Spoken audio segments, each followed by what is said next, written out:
Šis ir pieci. Homo ekos.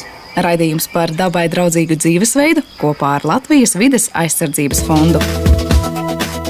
Vasarā mēs biežāk dodamies dabā, sēņojam, ļaujam zāli. Tomēr kas katram no mums būtu jāzina par uzvedību dabā? Ja pļaujot, uzpļaujat un ieraugat tos mazos zaķēnus, nepļaujat tanī dienā tālāk.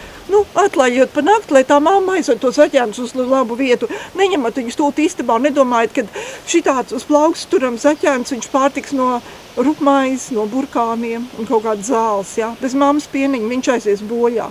Un labāk atstāt viņu, kur viņš ir. Tūlīt sāksies tas pats ar stirnēniem, kur kā saka, arī mazuļi gulēs mierīgi un gaidīs mammīti apakaļ, bet mammīti būs aizmukusi no cilvēku iešanas blakus un tā, ka palīdzēsim tikai tad, kad tas dabai ir vajadzīgs palīdzēt. Ja mēs redzam savainotu, cietušu, vienu pašu, noklīdušu, ja tiešām tad, ka vajag palīdzēt, vienmēr vajag palīdzēt, bet nejauksimies dabā tur, kur cilvēkam nav jājauks. Līgatnes dabas takās iespējams ļoti tuvu aplūkot meža dzīvniekus.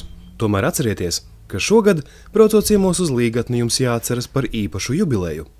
Šogad Līgatnes dabas takām ir milzīgi svētki, un viņi iet visa gada garumā, jo Līgatnes dabas takas šogad svin savus 40 gadu jubileju.